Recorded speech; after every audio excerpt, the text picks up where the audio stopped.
this at any time. We'll put a link in the chat for you so you can know where to look. But right now, let us know where you guys are from. We're excited for all of you to join us today. Yes, thank you so much for joining us today. So I'm going to be taking some time to just walk you through the basic steps of creating this diagonal envelope knit pillow. It's a really deceptively easy pattern. You're just knitting a big square in seed stitch and then seaming it together in a very clever way to create the diagonal effect. So we'll just be covering some really basic things like casting on, how to work knits and purls, and how to get the neat striping effect. So we're working with Bernat velvet stripes, but we're even staggering those stripes within the pattern to create a really, really unique effect. So I'm gonna get started here. So if you want to put the camera on my hands at some point, I can start casting on. So the trick with this is you need to find both ends of your cake because you're working with both ends at the same time. And I should have done this before I got on video, but. So what you're doing is you're working 4 rows with one end of your cake and then 4 rows with the other. So you're creating striping within the striping. And you'll want to make sure that when you're preparing your yarn cake here, you want to make sure that the color on the inside and the color on the outside are different.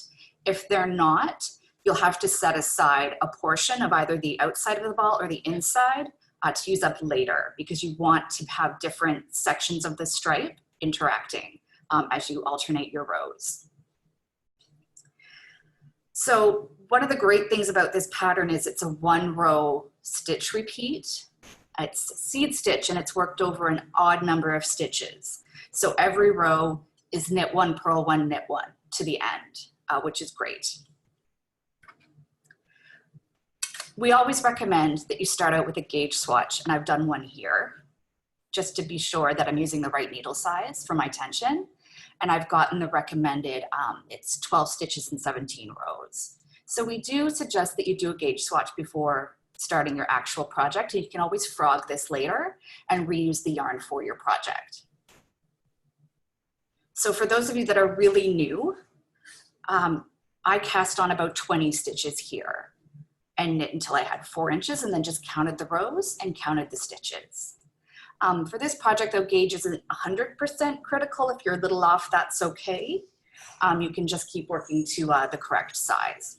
But anyway, gauge swatches are important, especially for garments and things like that that need to be worked up to a really specific measure.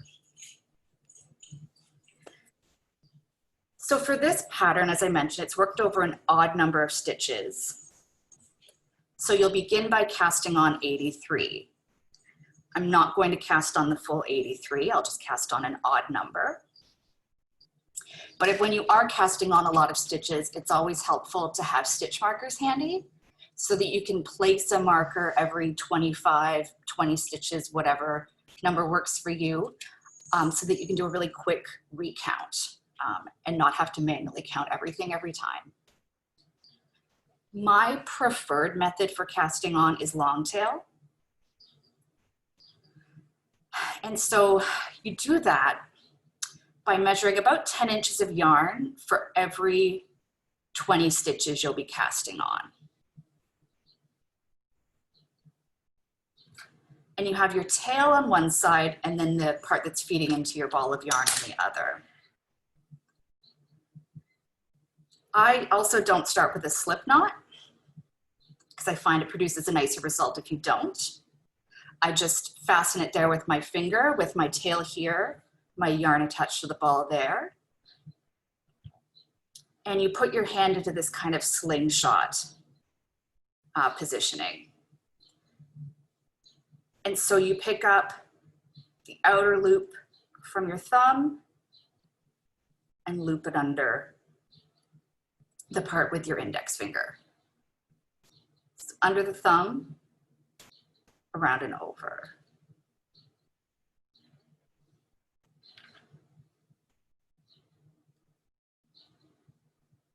This produces a really nice edge to your cast on. It's a nice firm edge that still has a bit of stretch to it.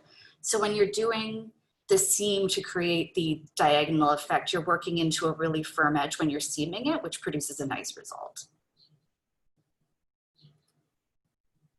And so I will just keep casting on this same way. And if I were making the actual pillow, I'd go to 83 stitches, which again is why it's nice to have stitch markers handy, so that you can mark off every 20 stitches or so. Because I'm fantastic at losing count of how many I've cast on, so.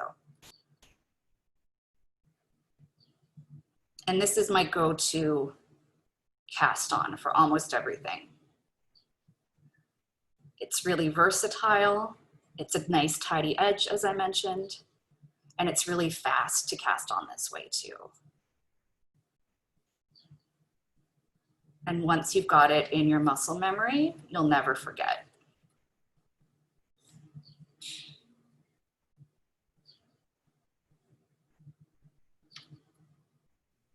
So definitely let me know if you have any questions about cast on methods. Everybody has their own preference, I think.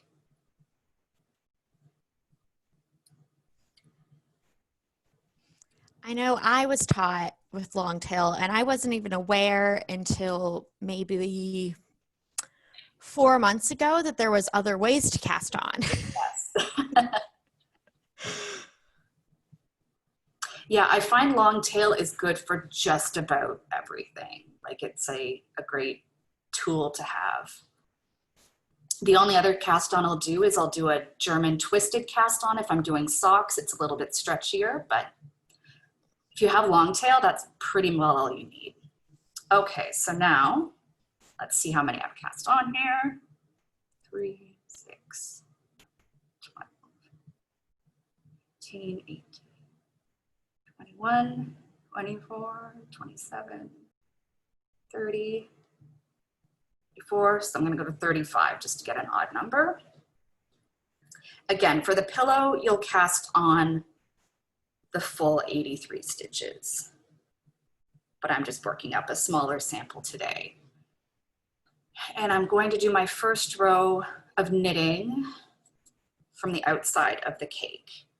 And as I mentioned, it's such an easy repeat. You are just knitting one and purling one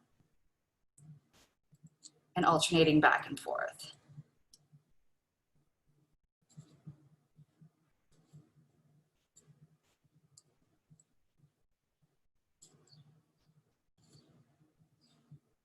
So the stitches themselves are quite easy. It's a nice meditative stitch. Seed stitch is great for, you know, when you're knitting on the couch and binge watching stuff. It's enough difference in stitches to keep you interested, but you don't have to constantly refer back to a pattern, which is nice.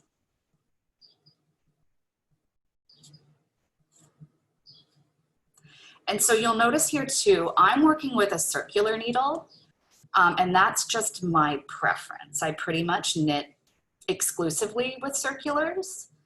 You could definitely knit this on straight needles. It's just about what works for you.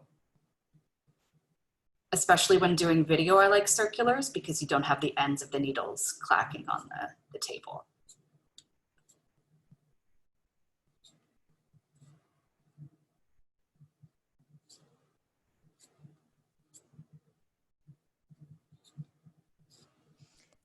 So yeah, just a reminder to everybody, this class will be, the recording will be available tomorrow on michaels.com/classes. We'll pepper that link throughout the chat here, but we just wanted to give everyone a reminder that it will be available, so you can come back and refer to it tomorrow morning.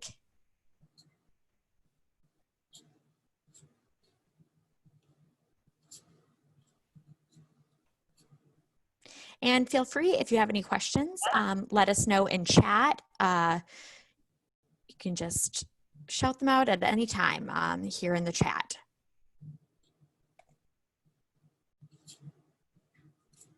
So yeah, I'm just continuing across to alternate between knit and purl stitches.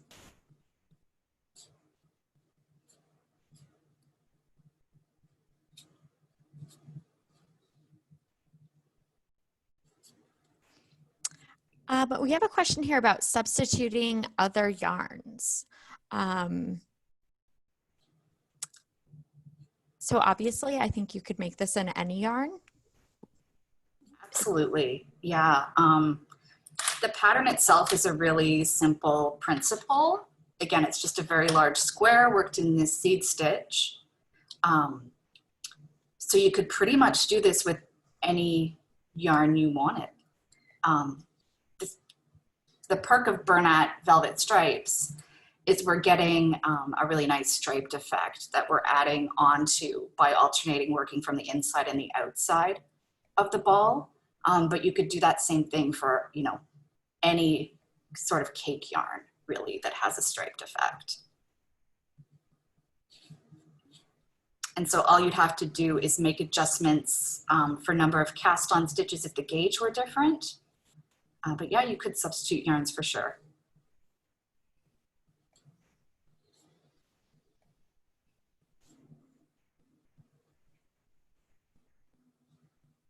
So I'm going into my second row, and I'm being mindful of the fact that I'm going to work 4 rows from the outside of the cake, and then I'm going to pull from the inside of the cake for the next 4.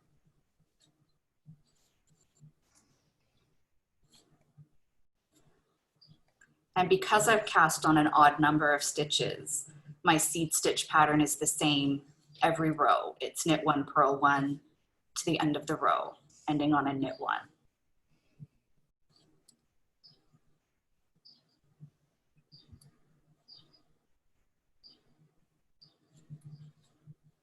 I think that's great about this pattern because I know I will never remember what I ended on. Yes. It's very hard for me to remember what I finished, even if I just finished it. Cynthia was hoping that we could kind of explain the seed stitch a little bit. Yeah, that's a great question. So seed stitch is just done by alternating knits and purls across a row and stacking those rows on top of each other. So I know that if I'm looking at my stitch here, in the row below, I can see the purl bump a little bit. It's kind of hard to see in velvet, but you get the little purl from the purl. And I know that then for my next row, I need to knit into that stitch. So you're knitting into purls and purling into knits to create just a really subtle texture.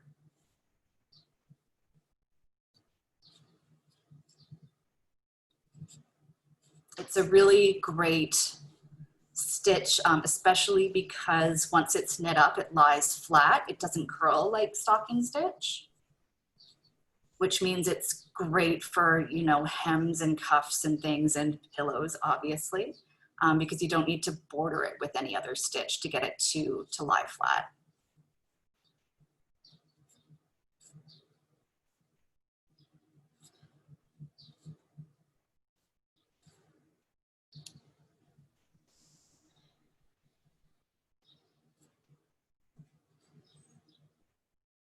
And sometimes when I'm working a large piece of seed stitch and I'm working on an odd number of stitches so I know the stitch pattern is the same every row, I will just take a safety pin when I start knitting and pop a safety pin or a stitch marker on the right side of my work so that I don't have to keep track. I know when I put it down, am I on a right side or a wrong side row, and then you'll know when you need to change to the opposite side of the end of the cake to work with.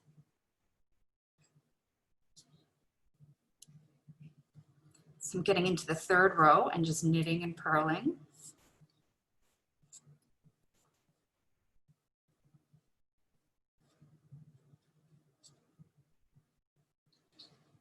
And you'll note too, I knit English style, but the mechanics aren't too much different if you're doing continental.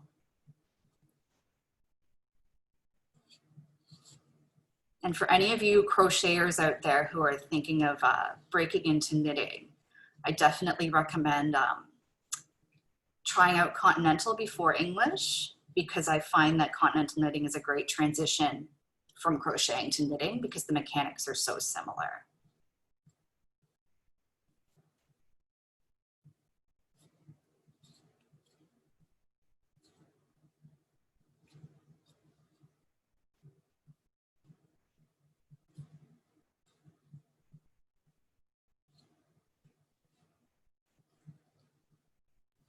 And just a reminder to everybody that we have added the pattern in the chat here. So if you are having trouble finding it, it's added in the chat here.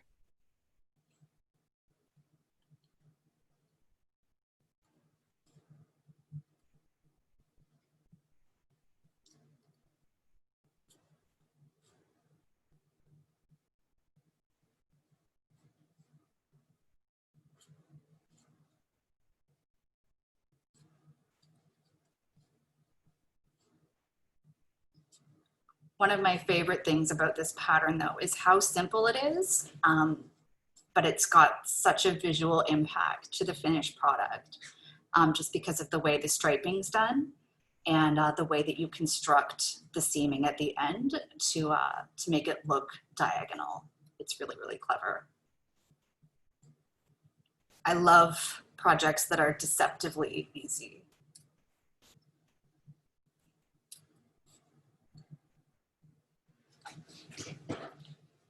So I'm just getting started on my 4th row here.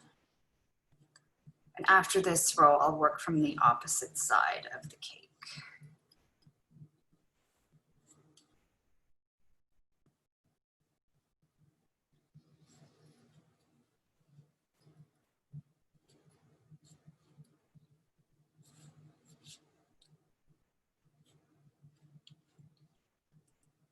Okay, so I did see that there's a question about whether or not you do need to use a circular needle.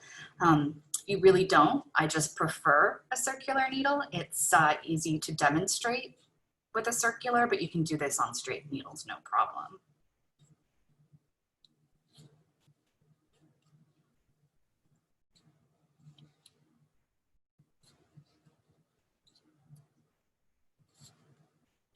I know I got acclimated to using circular needles just because I ride the streetcar to work every day pre-COVID, and I'm less likely to impale the person in the seat next to me if I'm using circulars as opposed to straight needles. It's a little less onerous to maneuver.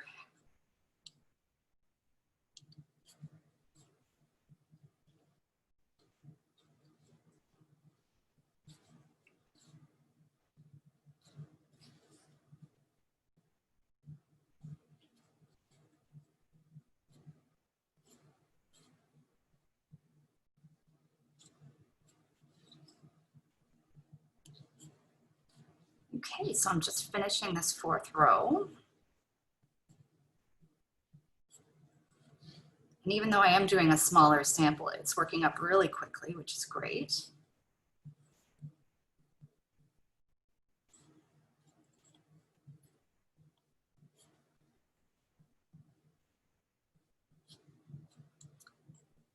Okay, so I finished my first 4 rows of my stripe repeat.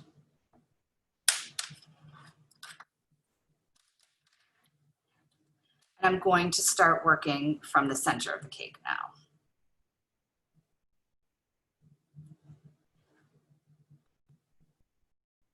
Again, making sure that the color you're pulling from the center is different from the color you've been working from the outside. Because there's no point to doing the stripe effect if you're working with the 2 same shades. So you want to make sure they're a little staggered.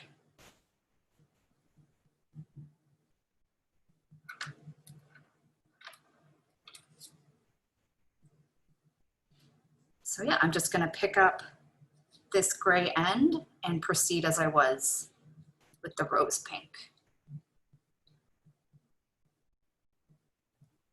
We had a question here in chat on if we had the finished pillow on hand to show, and I don't believe we do. So I just wanted to let everyone know that I don't think we have that finished pillow to show. Yeah, unfortunately we don't.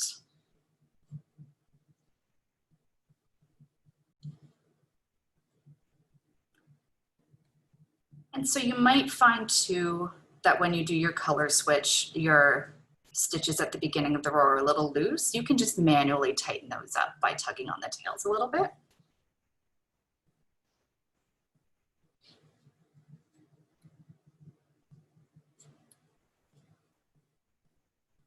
And then for subsequent rows, when you are continuing with the stripes, you don't need to break the yarn and weave in ends. You can just leave them running kind of loosely along the side, and those will get taken care of when you do your seams.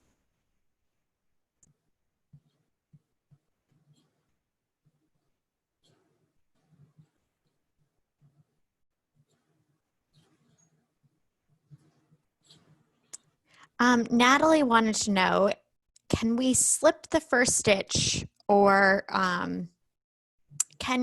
could you slip the first stitch for this pattern? You could, as long as you were maintaining the stitch repeat. So instead of knitting the first stitch, you could definitely slip it. I'm not worrying too much about doing that here, just because all of these edges are going to be enveloped in seams eventually. But I know I'm pretty obsessive about slipping the first stitch on most things, like I did for my swatch here, just because slipping the first stitch does give a really nice finished edge.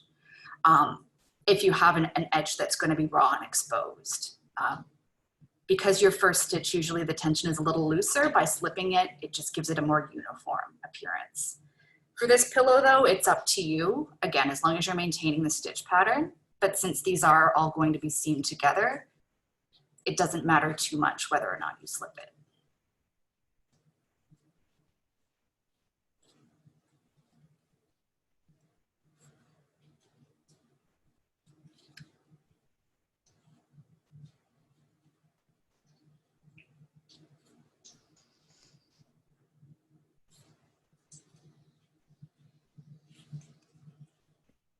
We had another question come through about if we could show how you add a different color one more time. Yeah, I will get to that point in a couple of minutes. I'm at a bit of an awkward place to do it, but I can absolutely show you again.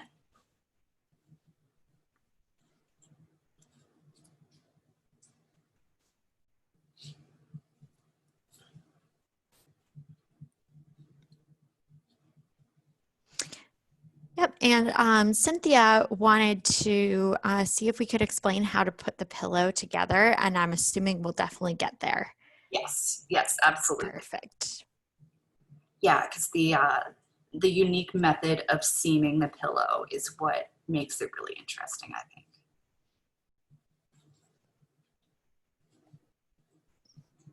Because when I first saw this project, I didn't write this particular pattern. I assumed that it was done like corner to corner with increases and decreases.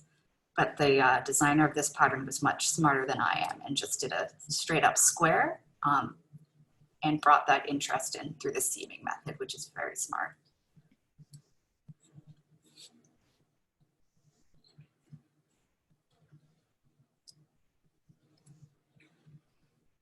Yeah, I definitely think that this would be a great quick project too, based on how kind of quick the swatch is going. Yeah, absolutely.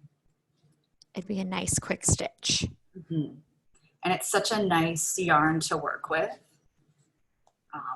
It's just so soft that it's a joy to work with and to gift, so.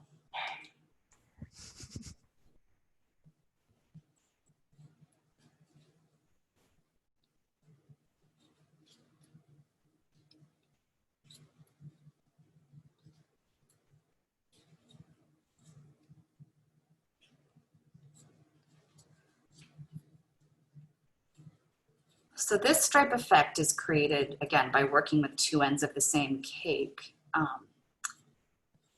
But it would also be really fun too if you used maybe two different colors of cakes and mixed them together. There are a lot of really great complementary color ranges in the Bernat velvet stripes that it might be fun to even mix it up a bit depending on how adventurous you are with your decor. Okay. And that way you could have a set of pillows that kind of look similar, but not totally matchy-matchy. So I've only done 2 rows of the color, but I'm going to switch it up again because somebody asked. But to start knitting with a new shade with the other end, you honestly just you drop the shade you were working with and just start knitting with the new shade. And again, you'll want to manually tighten up loops a little bit, but you don't want to pull them too tight or it could buckle the edges a little bit.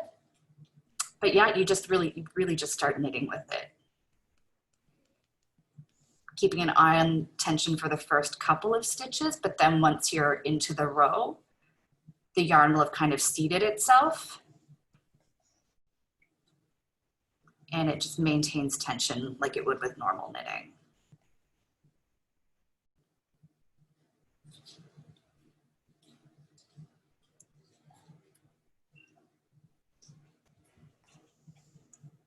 So the only issue I find working from 2 ends of the ball is it can get a little tangled up as you go.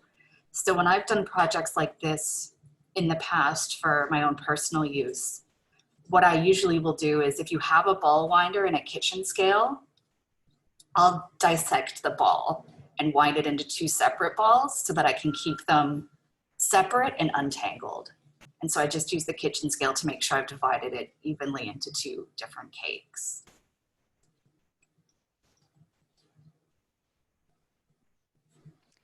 That is a fantastic tip that I had not heard before.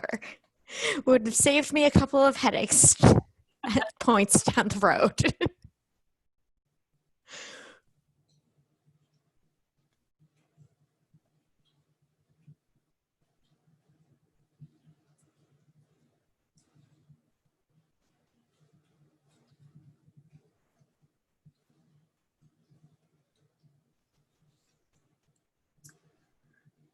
This is a brand new circular needle I'm working with today. So the cable is kind of unwieldy right now. If I were better prepared, I would have gotten out the steamer and steamed it a bit to relax it a bit, which is what I do when my cables on my circulars are out of control. A bit of steam usually sets them straight.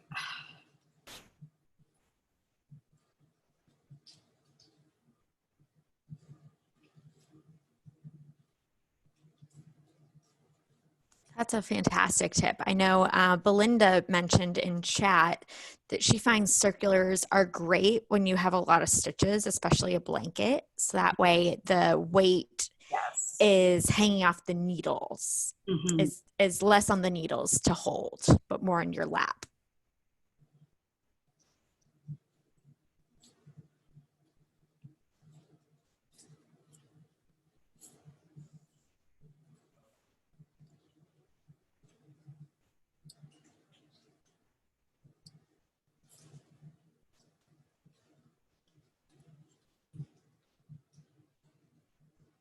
So other than knitting and purling, there's really not much to this pattern. It would be a great project for a beginner, or I always like to have a simple project like this on my needles in case any of my more ambitious projects are too much for me to cope with at any given time and I need a bit of a palette cleanser.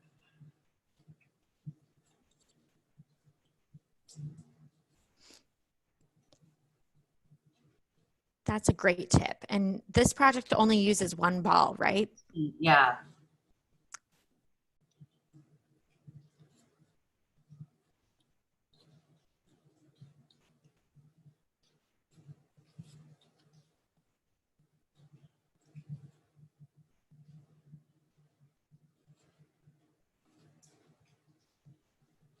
Oh no, so all you need is 1 ball of Bernat velvet stripes in a 20-inch pillow form. Now I was emailing with one of our influencers the other day, and she mentioned that for all of her pillow projects, she always recommends a pillow that's a couple inches larger than the finished project to give your pillow that really plump, like polished effect when you're done, which I think is a great tip. Using just a pillow that's slightly too big for that really great overstuffed look. I did that unintentionally when I bought a lumbar pillow case, and the lumbar pillow was very expensive. So I just put a regular pillow inside, and they look really great. So we had a question here about if they think this would make a unique wedding gift idea, because they need ideas. I think this would be a really nice wedding gift because Absolutely. you could keep them in your new home together. And decor, it reminds you of who gifted them to you all the time. And it's something that everybody can enjoy. Yes. Yeah, and this yarn comes in such a great range of colors. So if it's maybe a more adventurous couple, there are definitely some bold colorways, but there are also some really nice neutral colorways too that, you know, will fit into anybody's decor. And the velvet plush opulent look is so on trend right now that I don't think you could go wrong giving this as a gift. Absolutely. We approve. I know I keep seeing all these great velvet pillows in stores that I want to buy but won't buy because I'm like, I could make that. And I don't. Definitely can. But I think I will now. I think this pattern has sold me, so.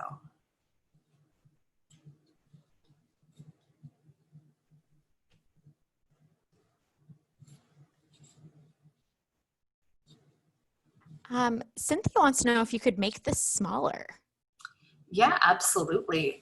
Just cast on fewer stitches and work it to a shorter length. And yeah, absolutely. You just have to be careful with your math, because this ends up being 28 by 28, which with the folding technique comes out to a 20-inch pillow form. So you might have to get out your calculator to figure out dimensions, but the seed stitch, because it's just like a 2-stitch repeat with an extra knit one on the end, it's really scalable. So it's not too difficult to work it to a really exact size. It's not a lengthy pattern repeat that you have to do a lot of math for.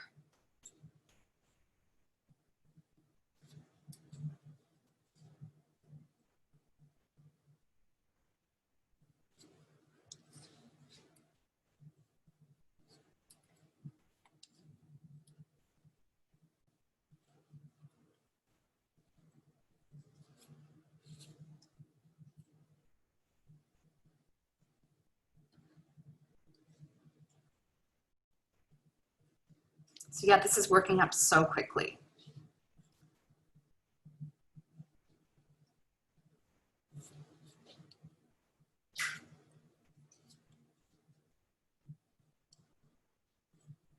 Sharvi, I apologize if I'm pronouncing your name incorrectly, but she wanted to give you a compliment here, Catherine. She said that you're a great knitter and she's really enjoying the class. Oh, that's so lovely. Thank you so much.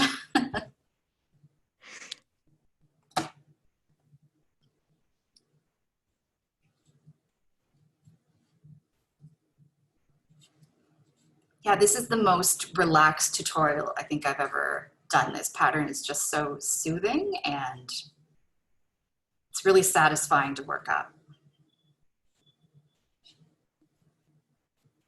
I think that's great for right now. I think a lot of people could use something that's a very nice way to unwind at the end of the day. 100%. Or on your lunch break, as I assume some of you are on your lunch breaks.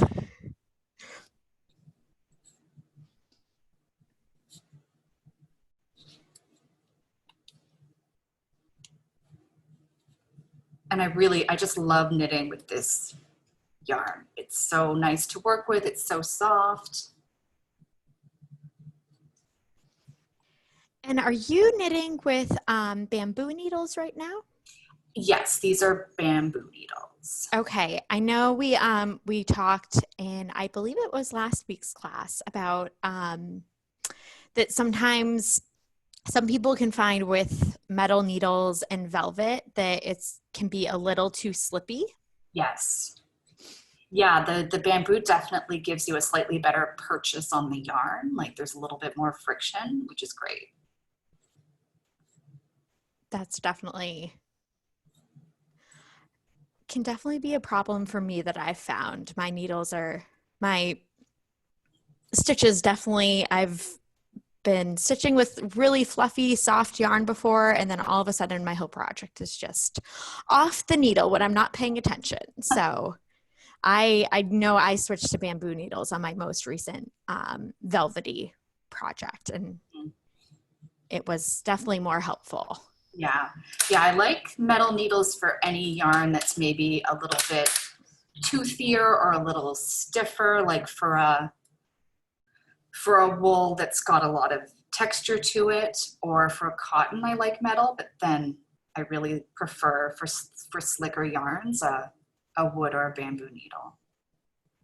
So I'm just going to switch colors again and just making sure that I'm keeping that strand kind of loose at the side because you don't want it to buckle your work.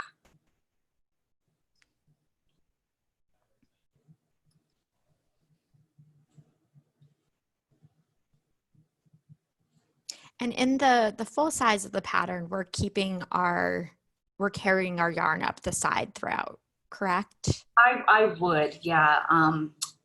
If this weren't seamed, I likely wouldn't.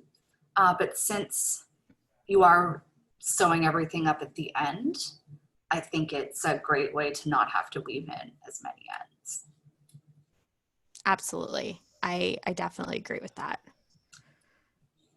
And one thing when seaming up any velvet project that I usually do is I normally don't seam anything, do the actual sewing with the velvet yarn itself. I'll just use an acrylic yarn in a similar shade. Any worsted weight is fine. Just because the yarn is so smooth that it can be a little tricky to seam with. So I do prefer to use just like a Caron Simply Soft or a Bernat Super Value or something like that to actually sew my seam. You can definitely do the seaming with velvet. I just find it's easier with a worsted weight acrylic.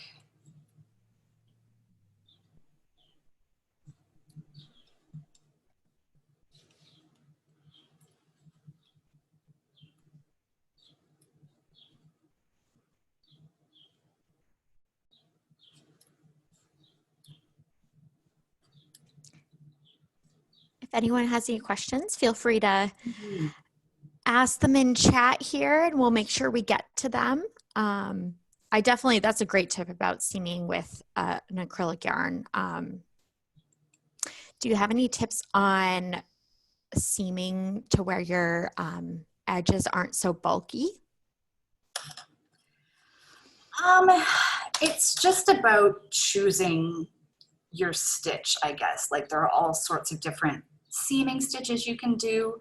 I usually use a mattress stitch to seam, and I try not to have too much of a selvage. So I try to seam really close to the edge, and that will prevent you from introducing too much bulk in those seams. That's a great tip. I know, I think with this pillow, it definitely would make it even easier just because your seams can be, relatively hidden on the inside. Mm-hmm.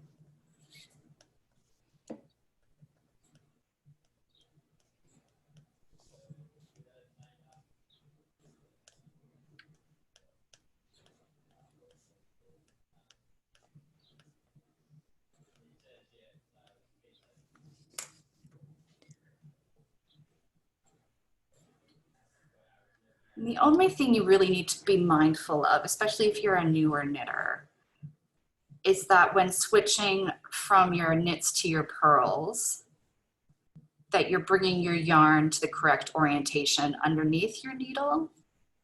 So bringing it to the front for your purls under the needle and bringing it to the back for your knits.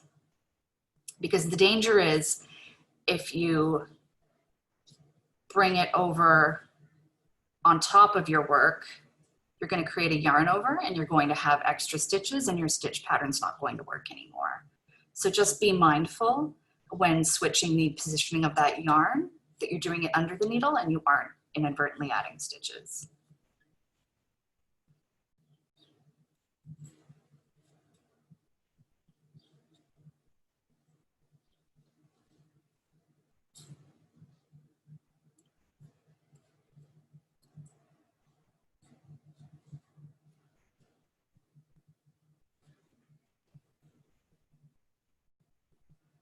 Yeah, and you could use this seed stitch pattern for pretty much anything. I mean, I might even just, once this is over, continue this on as a scarf. Because it's just such a great little bit of texture and then interplaying with the stripes.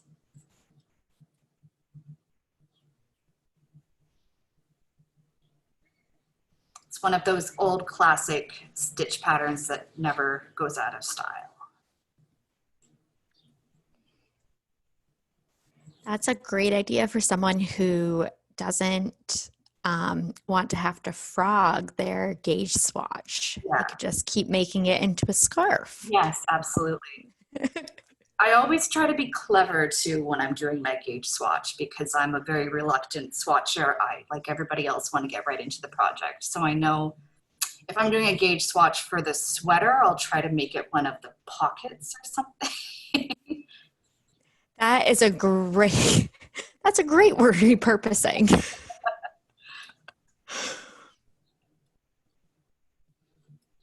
I know us designers, every time we do tutorials, we harp on, you have to do a gauge swatch, you have to do a gauge swatch. But if you heard the number of times in this office that one of us says to the other, so I started something and didn't do a gauge swatch, and here's what happened. So do as I say, not as I do, I guess.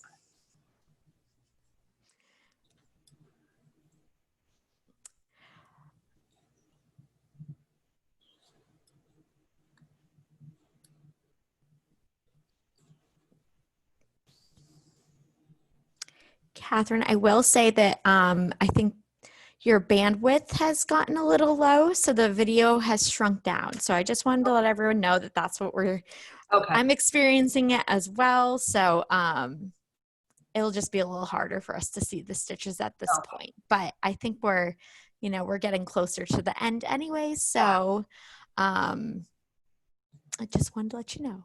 All right, thank you very much.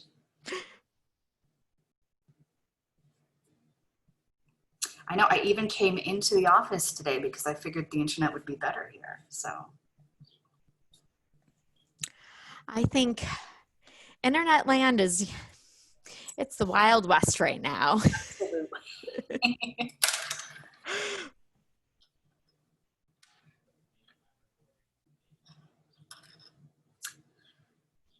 Okay, so I mean, that's the basic stitch pattern there.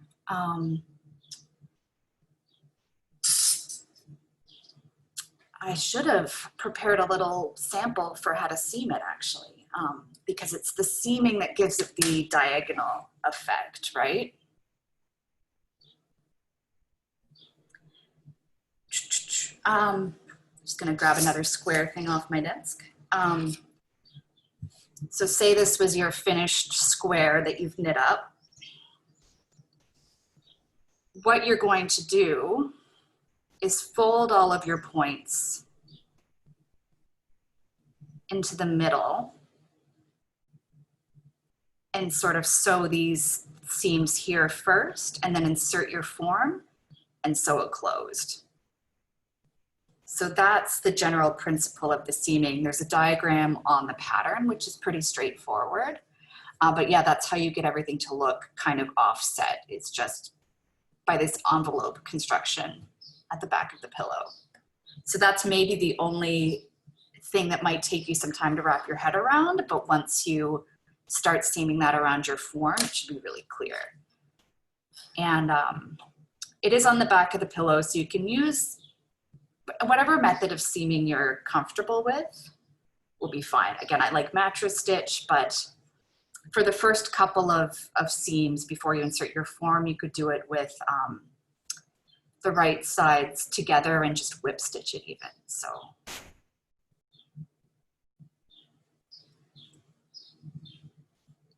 We do have lots of tutorials about different seaming techniques. So, and as I mentioned, if you have a matching acrylic yarn that's not the velvet, that can be a little bit easier to seam with. Kelly K asked if they wanted to add a zipper to the pillow, what would be your suggestion on where to sew it in? Oh, that's a really good question. Let me think.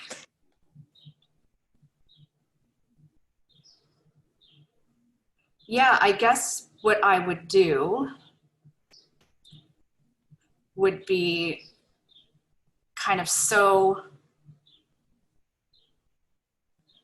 these two seams and then insert the zipper down the center here. So if you do, just fold it over and do these two little short seams. And then in that long stretch you have there, I put a zipper in there, which is a great point to add, because I know I live in a house with a dog and a cat, and I cannot have a throw pillow that cannot be laundered. So Yep. That's a great question. That is a fantastic question. There's just a question about if they put in a pillow insert or if they could use stuffing. You could absolutely do stuffing. My only thing with stuffing is I always have an issue getting it to look nice and uniform, but if you're more proficient than I am at that, then yeah, you absolutely could. And that way too, you can do most of your seaming with the work flipped inside out and then stuff through a much smaller hole. So you wouldn't have to do any visible seaming almost.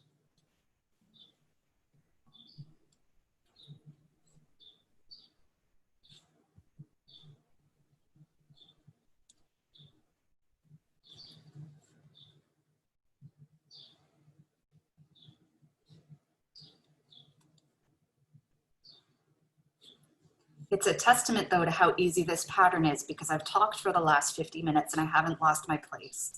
So, normally during a tutorial, I am foundering partway through, so this must be really easy because I'm still keeping track of my seat stitch.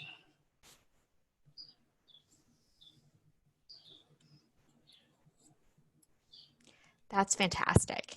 I think, would anybody, I'm gonna ask the chat here to sound off if you'd like to see a bind off, cast off. Just let us know in the chat.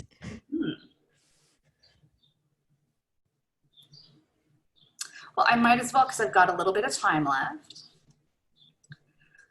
So for something like this, I want to keep my cast off pretty loose. You definitely don't want it to be tight and to warp. If you find that you are typically tight when you're casting off, I would recommend just grabbing a slightly larger needle. I'm using a 6.5 here, so I'd grab an 8mm if I were concerned about casting off really tightly. So the way I normally cast off is I'll knit the first 2 stitches, and you can keep them in the seed stitch pattern. It doesn't matter too much since this is going to get seamed together and you won't really see that bind off. So I start by knitting the first 2, making sure they're relatively loose, and then slipping that first stitch over the second. And then just proceeding that way along the entire row. So knitting one more and slipping the last stitch over.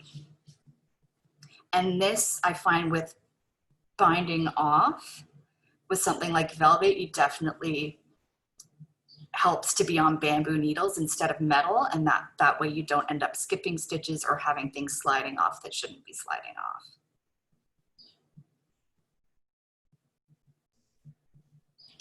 So I'll just take a look too as I'm going along and see, okay, is my tension okay? My edge here isn't buckling, it's still nice, it's got a little bit of slack to it, so that'll be fine.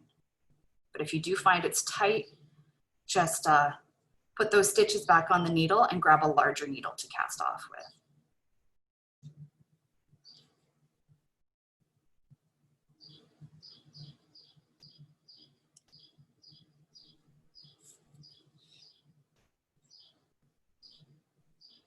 I don't know if it's just me, but it is very satisfying to watching you cast off right now.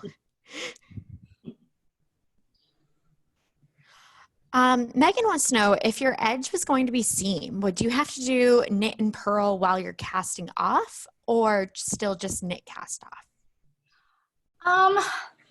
Honestly, for this particular project, I probably would still do it just a plain knitted cast off, even if it was going to be seam, because the stitch definition is a little bit obfuscated by the pile of the yarn, right? So you're not really going to notice either way.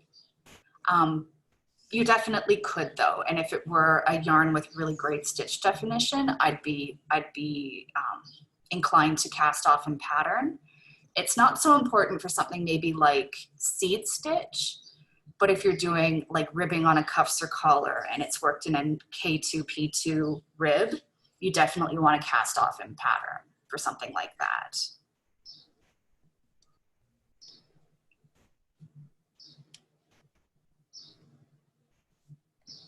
We had a question here.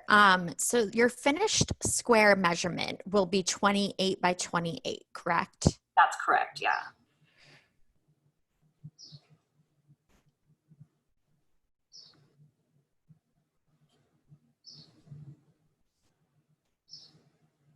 So if you did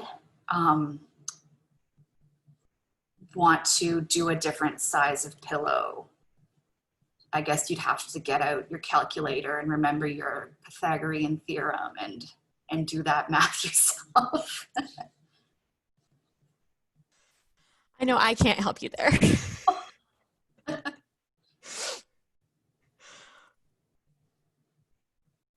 I'd probably just make a size pillow, just make it and then find the insert Yeah. to fill that.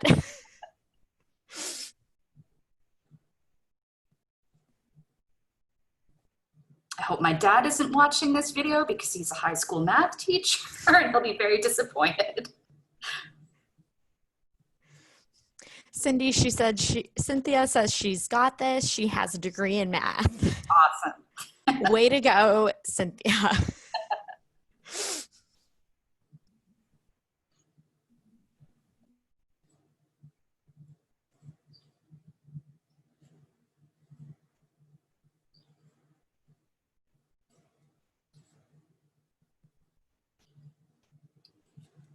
All right.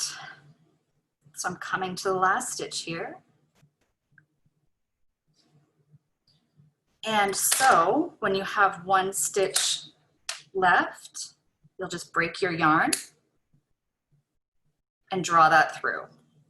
And then that casts off your final stitch.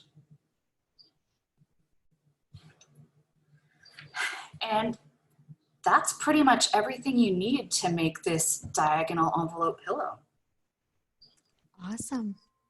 I think I'm gonna have to find some Bernat velvet stripes for myself, because I think that, definitely a great multitasking pillow, because we were chit-chatting along the whole time and you didn't lose track at all. Exactly, yeah. And I normally do, so that speaks to how easy this project is. And yeah, there's so many great shades in this yarn that there's going to be something for every decor. Well, thank you so much, Catherine, and everyone over at the Yarnspirations team. I loved watching this. I'm completely mesmerized and so excited to start my pillow. So if you guys have any questions, we still have a minute left, but just a reminder that this class was recorded and it will be on michaels.com/classes tomorrow. So you can watch back at your own pace and enjoy that. We also do have classes now on a daily basis. So feel free to go to michaels.com/classes and sign up. All of our classes right now are free. We're so excited to bring you guys some new inspiration projects and have some awesome people like Catherine walk you through. So thank you guys so much for taking the time to join us. But I don't see any, I do see one final question from Irene. She said, if you're a beginner, can you use 2 balls of yarn and still the same pattern? Absolutely. Yeah, you definitely could. And I think as Allison mentioned earlier, if you use 2 balls of yarn, you could make a set of pillows. So that would be perfect. Awesome. Well, thank you guys so much. We appreciate y'all joining us. We'll let you guys get back to your day. But again, visit us at michaels.com/classes. Awesome. All right. Thank you so much. This has been so much fun. Thanks, guys. Bye.